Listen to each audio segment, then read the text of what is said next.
Kansubire nti no mwasibye bulungi yonna gye musinziira okubeera nga ate mumpuliriza. Mujje baleko gyonna gye mutuusako engalo. Basaasirako mmwe abayita mu bizibu eby'enjawulo, basanyukirako mmwe abatuuse ku buwanguzi. Abakoziza amazaalibwa olunaku olwaleero bagaliza amazaalibwa amalungi ag'essanyu so nga ate mmwe abafiiriddwako abantu bammwe ensamiyo gy'abagenzi. Katonda gy'omuze emirembe agiramuze ekisagumye emitima abaka ab'enganda ssaakaate n'ab'emikwano.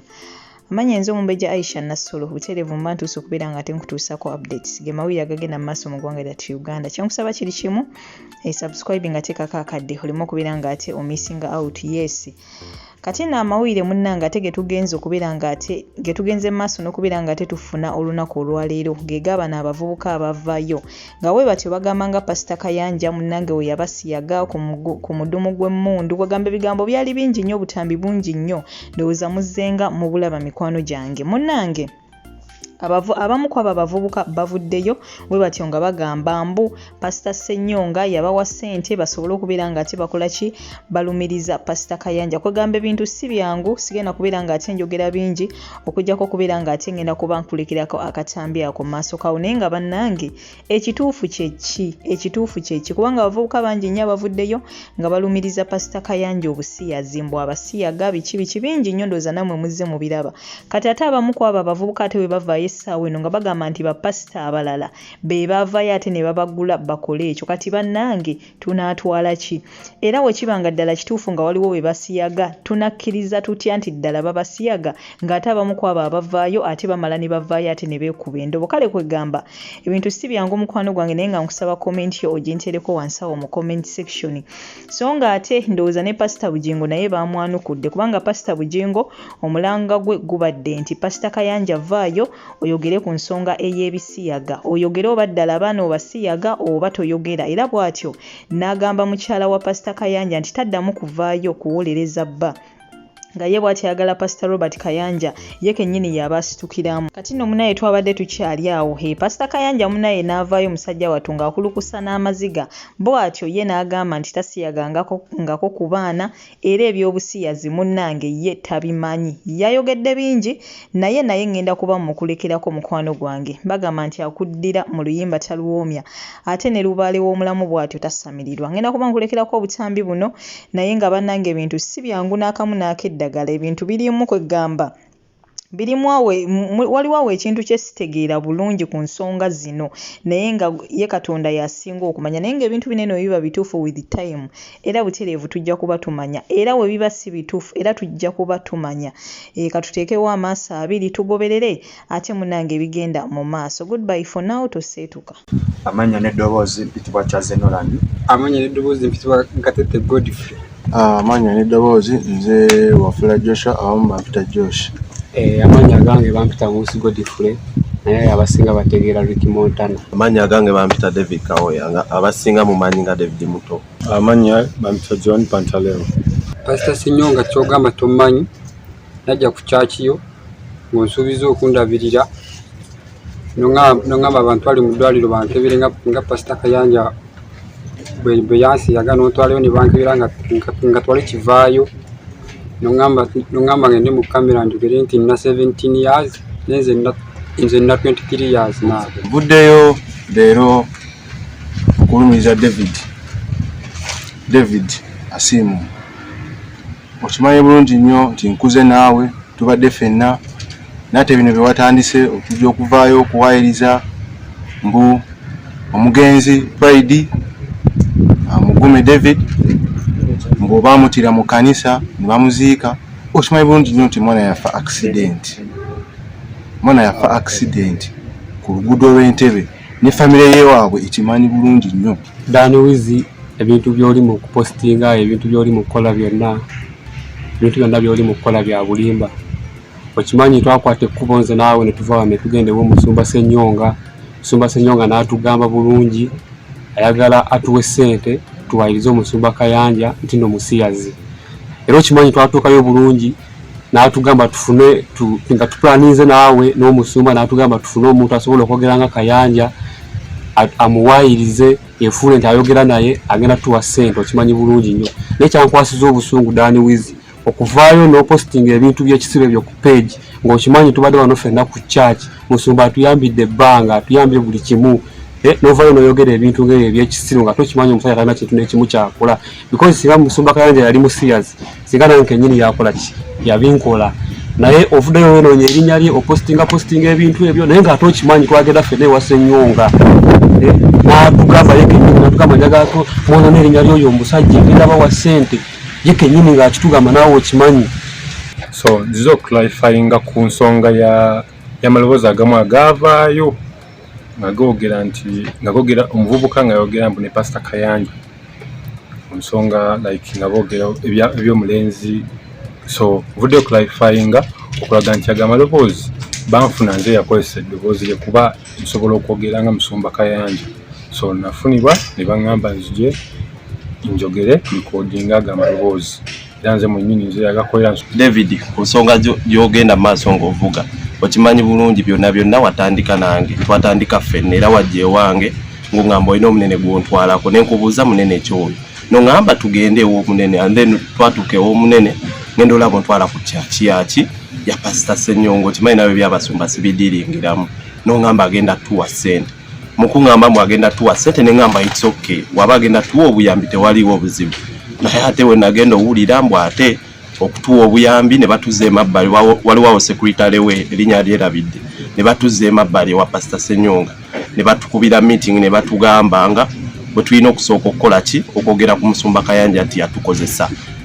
Era David naawe kennyini okimanyi amazima gonna ogamanyi engeri gye twabitandika okimanyi naawe kennyini wali onoonya ssente. Y'abavubuka abavuddeyo nga boogera ku Pastor Kayanja nti ali ebisiyaga bannaye omuvubuka oyo ku bavubuka abo gwe mulaba omu bamuyita Baiki oyo abadde mukwano gwange nenga Baiki oyo betukoze naye bibadde bingi yavuddeyo n'ayogera obutambi n'akwata ne Bayibuli n'alayira naye nga tuvudde mu kulayira omuvubuka oyo Baiki yaani Baiki ye omuvubuka oyo muyimbi era mbadde mbeeranga naye naye nga alinayo emisango gyatanaba kumaliriza kati alikozesa eno chance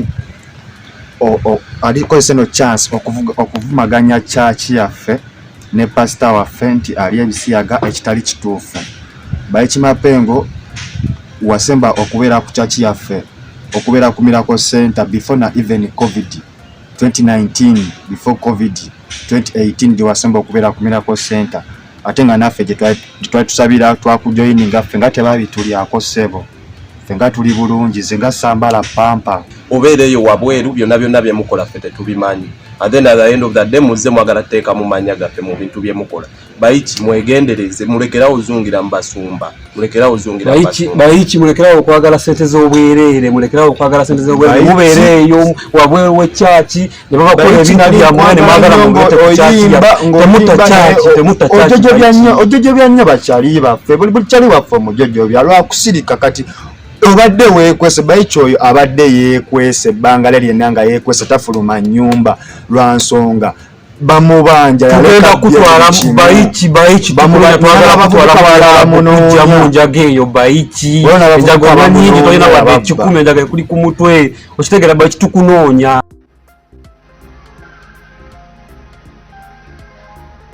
But I want to thank God for my wife. Nebaliza Katonda mukyala wange. My children, abaana bange, the church, ekanisa. And I want to thank God for this lady. Nebaliza Katonda maama ono, maama wa Musasizi. Because many of you probably you still remember. Amusondoza mujjukira. Every day. Buli lunaku.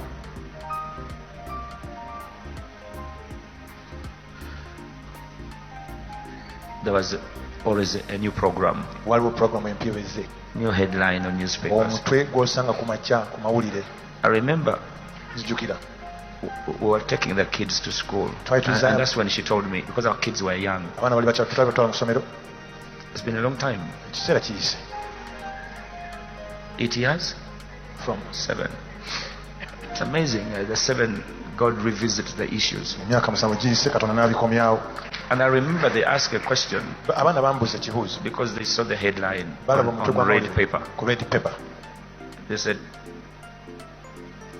Pastor Kayanja's homosexuality secrets revealed. And I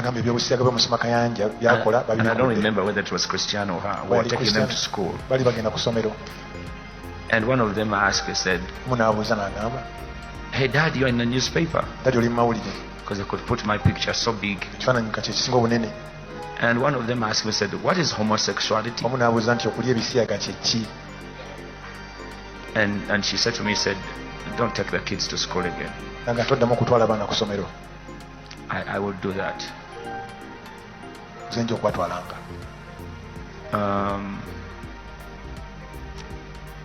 You know what?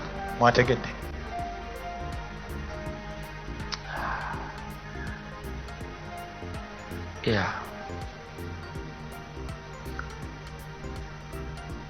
Though we pass through the valley of the shadow of death, we will fear no evil. I want to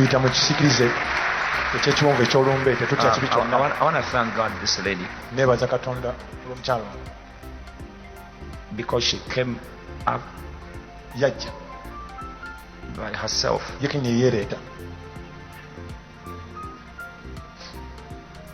At that time, the mother of Mama,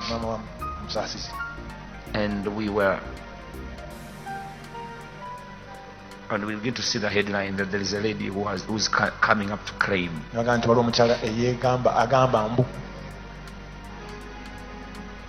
Again, what hurts most is your own child to deny you.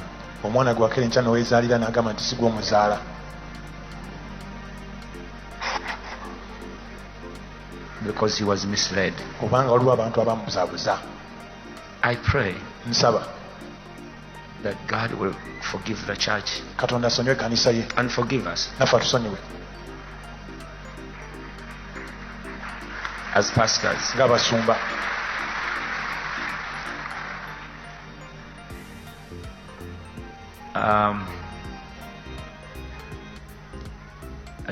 All of you, some of you don't remember maybe, but these things to some of us are like yesterday. Whenever someone raises them up.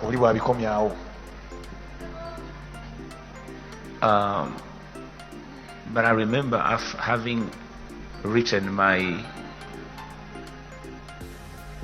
40-something statement at the police.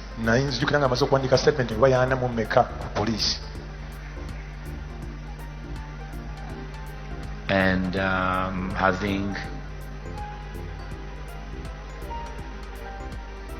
came out of the police surgeon for medical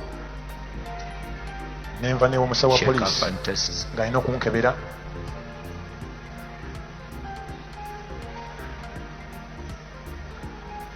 And through the court case. And I thank God.